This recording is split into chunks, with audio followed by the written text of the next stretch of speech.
ಹೂಡಿಕೆದಾರರ ಹಿತಾಸಕ್ತಿಗಳನ್ನು ಕಾಪಾಡಲು ಸೆಕ್ಯೂರಿಟೀಸ್ ಮತ್ತು ಎಕ್ಸ್ಚೇಂಜ್ ಬೋರ್ಡ್ ಆಫ್ ಇಂಡಿಯಾ ಮಾರ್ಗಸೂಚಿಗಳು ಪ್ರತಿ ಲಿಸ್ಟ್ ಮಾಡಲಾದ ಕಂಪನಿಯು ಸಾರ್ವಜನಿಕರಿಗೆ ತ್ರೈಮಾಸಿಕ ವರದಿಗಳನ್ನು ಪ್ರಕಟಿಸುವುದನ್ನು ಕಡ್ಡಾಯಗೊಳಿಸುತ್ತದೆ.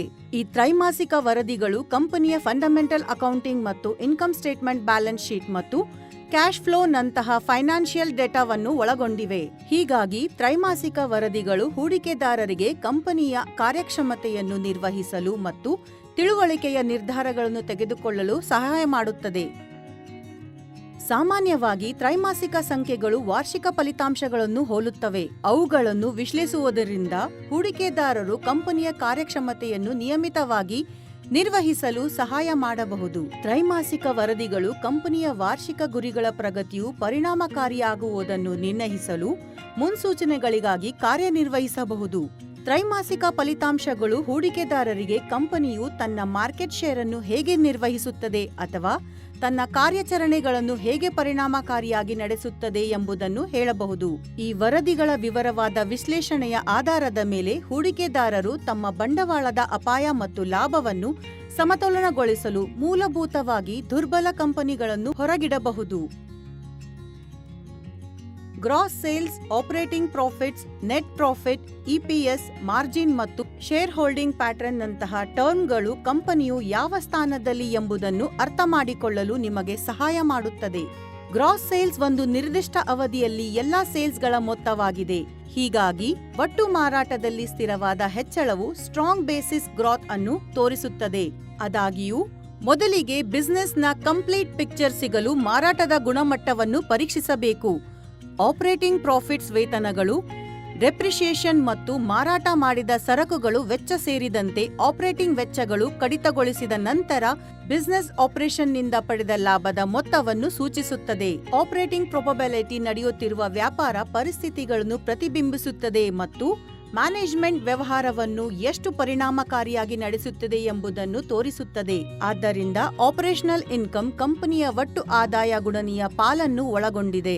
ಎಲ್ಲ ವೆಚ್ಚಗಳನ್ನು ಕಳೆಯುವುದರ ನಂತರ ಕಂಪನಿಯು ಒಟ್ಟು ಗಳಿಕೆಯ ನೆಟ್ ಪ್ರಾಫಿಟ್ ಆಗಿದೆ. ಕಡಿತಗೊಳಿಸಲಾದ ವೆಚ್ಚಗಳು ನಿಯಮಿತ ಬಿಸಿನೆಸ್ ಆಪರೇಷನ್ನ ವೆಚ್ಚಗಳು, ಡಿಪ್ರಿಸಿಯೇಷನ್ ಮತ್ತು ತೆರಿಗೆಗಳನ್ನು ಒಳಗೊಂಡಿವೆ. ನೆಟ್ ಪ್ರಾಫಿಟ್ ಅನ್ನು ಕಂಪನಿಯು ಬಾಟಮ್ ಲೈನ್ ಎಂದು ಕರೆಯಲಾಗುತ್ತದೆ ಮತ್ತು ಇದು ಕಂಪನಿಯ ಲಾಭದ ನಿಖರ ಸೂಚಕವಾಗಿದೆ. ನೆಟ್ ಪ್ರಾಫಿಟ್ ಅನ್ನು ಒಟ್ಟು ಷೇರುಗಳ ಸಂಖ್ಯೆಯಿಂದ ಭಾಗಿಸಿದಾಗ ನಾವು ಇಪಿಎನ್ ಪಡೆಯುತ್ತೇವೆ. ಹೂಡಿಕೆದಾರರಿಗೆ ಇಪಿಎನ್ ಕಂಪನಿಯ ಕಾರ್ಯಕ್ಷಮತೆಯ ಅತ್ಯುತ್ತಮ ಸೂಚಕವಾಗಿದೆ. ಎಲ್ಲಾ ಖರ್ಚು ಮತ್ತು ವೆಚ್ಚಗಳನ್ನು ಲೆಕ್ಕ ಹಾಕಿದ ನಂತರ ಕಂಪನಿಯ ಆರ್ಥಿಕ ಸುರಕ್ಷತೆಯನ್ನು ನಿರ್ಧರಿಸಲು ಮಾರ್ಜಿನ್ಗಳು ಸಹಾಯ ಮಾಡುತ್ತವೆ. ಸಾಮಾನ್ಯವಾಗಿ ಕಂಪನಿಯನ್ನು ಮೌಲ್ಯಮಾಪನ ಮಾಡಲು 2 ಮಾರ್ಜಿನ್ ಅನುಪಾತಗಳನ್ನು ಪರಿಗಣಿಸಲಾಗುತ್ತದೆ: ಆಪರೇಟಿಂಗ್ ಮಾರ್ಜಿನ್ ಮತ್ತು net profit margin. Share holding partner ಅನ್ನು ಪ್ರತಿ ತ್ರೈಮಾಸಿಕ ರೂಟೀನ್ ಬೇಸಿಸ್ ಮೇಲೆ ಬಹಿರಂಗಪಡಿಸಲಾಗುತ್ತದೆ. ಇದು ಹೂಡಿಕೆದಾರರ ಗುಂಪುಗಳಲ್ಲಿ ಮಾಲೀಕತ್ವದ ಮಾಹಿತಿಯನ್ನು ಒಳಗೊಂಡಿದೆ. ಹೆಚ್ಚುತ್ತಿರುವ ಎಎಫ್ಐಐ ಮತ್ತು ಮ್ಯೂಚುವಲ್ ಫಂಡ್ ಹೋಲ್ಡಿಂಗ್ಗಳನ್ನು ಹೊಂದಿರುವ ಸ್ಟಾಕ್ಗಳನ್ನು ಉತ್ತಮವೆಂದು ಪರಿಗಣಿಸಲಾಗಿದೆ. ಹೆಚ್ಚುವರಿಯಾಗಿ ಏರುತ್ತಿರುವ ಪ್ರಾಫಿಟರ್ಸ್ ಪಾಲನ್ನು ಸಹ ಧನಾತ್ಮಕವೆಂದು ಪರಿಗಣಿಸಲಾಗುತ್ತದೆ, ಏಕೆಂದರೆ ಇದು ಸಂಸ್ಥೆಯ ಮೇಲೆ ಮಾಲೀಕರ ವಿಶ್ವಾಸವನ್ನು ಸೂಚಿಸುತ್ತದೆ. ತ್ರೈಮಾಸಿಕ ಫಲಿತಾಂಶಗಳನ್ನು ಸಾಮಾನ್ಯವಾಗಿ ಕಂಪನಿಯು ಲಿಸ್ಟ್ ಆದ ಎಕ್ಸ್ಚೇಂಜ್ನ ವೆಬ್ಸೈಟ್ಗಳಲ್ಲಿ ಕಾಣಬಹುದು. ಲಿಸ್ಟ್ ಮಾಡಲಾದ ಕಂಪನಿಗಳು ತಮ್ಮ ಫಲಿತಾಂಶಗಳ ಪ್ರತಿಯನ್ನು ಬಿಎಸ್ಇ ಅಥವಾ ಎಸ್ಎಸ್ಇ ಅಥವಾ ಎರಡರಲ್ಲೂ ಅಪ್ಲೋಡ್ ಮಾಡಬೇಕಾಗುತ್ತದೆ. ಹೂಡಿಕೆದಾರರು ಕೇವಲ ಎಕ್ಸ್ಚೇಂಜ್ನಲ್ಲಿ ಕಂಪನಿಯನ್ನು ಹುಡುಕಬಹುದು ಮತ್ತು ವೆಬ್ಸೈಟ್ನಲ್ಲಿ ತ್ರೈಮಾಸಿಕ ಫಲಿತಾಂಶಗಳನ್ನು ಕಂಡುಕೊಳ್ಳಬಹುದು ಮತ್ತು ಇದು ಕಂಪನಿಯ ವೆಬ್ಸೈಟ್ನಲ್ಲಿ ಲಭ್ಯವಿದೆ. ಕೇವಲ ವರದಿಯ ಅಂಕಿ ಅಂಶಗಳು ನಿಮಗೆ ಹೆಚ್ಚು ವಿಷಯಗಳನ್ನು ಹೇಳದಿರಬಹುದು. ಆದ್ದರಿಂದ ಸ್ಪಷ್ಟವಾದ ಚಿತ್ರಣಕ್ಕಾಗಿ ನೀವು ಹೆಚ್ಚು ವಿಶ್ಲೇಷಿಸಿದರೆ ಉತ್ತಮ. ಕಂಪನಿಯ ಡೈರೆಕ್ಷನ್ ಅಳೆಯಲು ಫಲಿತಾಂಶಗಳನ್ನು ಹಿಂದಿನ ಅವಧಿಗಳೊಂದಿಗೆ ಹೋಲಿಸುವುದು ಕಂಪರೇಟಿವ್ ಅನಾಲಿಸಿಸ್ಗೆ ಸಹಾಯ ಮಾಡುತ್ತದೆ.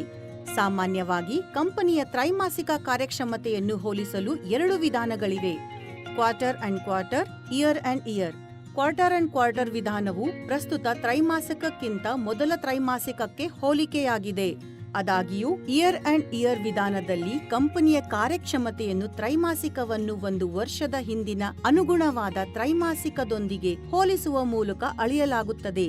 ಎರಡನೆಯದಾಗಿ ಕಂಪನಿ ವರದಿ ಮಾಡಿದ ಸಂಖ್ಯೆಗಳ ಆಧಾರದ ಮೇಲೆ ನೀವು ಖರೀದಿ ಅಥವಾ ಮಾರಾಟ ನಿರ್ಧಾರಗಳನ್ನು ತೆಗೆದುಕೊಳ್ಳಲು ಸಾಧ್ಯವಿಲ್ಲ. ಖರೀದಿ ಅಥವಾ ಮಾರಾಟ ಮಾಡುವ ಹಲವಾರು ಅಂಶಗಳನ್ನು ಪರಿಗಣಿಸಬೇಕು. ಇವುಗಳಲ್ಲಿ ಕೆಲವು ಅಂಶಗಳು ಬಿಸಿನೆಸ್ ಎನ್ವೈರನ್ಮೆಂಟ್, ಯೋಜನೆಗಳು, ಕಂಪನಿಯ ಫಂಡಮೆಂಟಲ್ಗಳು. ಒಂದು ತ್ರೈಮಾಸಿಕ ವರದಿಯು ಕಂಪನಿಯ ಆರ್ಥಿಕ ಸ್ಥಿತಿಯ ಬಗ್ಗೆ ಬಹಳಷ್ಟು ವಿಷಯಗಳನ್ನು ಬಹಿರಂಗಪಡಿಸುತ್ತದೆ. ಈ ಫಲಿತಾಂಶಗಳನ್ನು ಓದುವ ಮತ್ತು ಮೌಲ್ಯಮಾಪನ ಮಾಡುವ ಬಗ್ಗೆ ತಾವು ಹೆಚ್ಚು ಜ್ಞಾನ ಪಡೆದುಕೊಳ್ಳುವ ಮೂಲಕ ಹೂಡಿಕೆದಾರರು ಅದರ ಕಾರ್ಯಕ್ಷಮತೆಯ ಬಗ್ಗೆ ಸಾಕಷ್ಟು ಒಳನೋಟವನ್ನು ಪಡೆಯಬಹುದು. ಹೆಚ್ಚಿನ ಕಂಪನಿಗಳು ಇನ್ವೆಸ್ಟರ್ಸ್ ಪ್ರೆಸೆಂಟೇಷನ್ ಶೀಟ್ ಮತ್ತು ಪರ್ಫಾರ್ಮೆನ್ಸ್ ಪ್ರೆಸೆಂಟೇಷನ್ ಶೀಟ್ ಅನ್ನು ಹೆಚ್ಚಿನ ಹಣಕಾಸು, ಕಾರ್ಯಾಚರಣೆ, ಭೌತಿಕ ಮತ್ತು ಉದ್ಯಮದ ಮಾಪನಗಳನ್ನು ಬಹಿರಂಗವಾಗಿ ವರದಿ ಮಾಡುತ್ತಿವೆ. Investment in securities market are subject to market risks. Read all the related documents carefully before investing.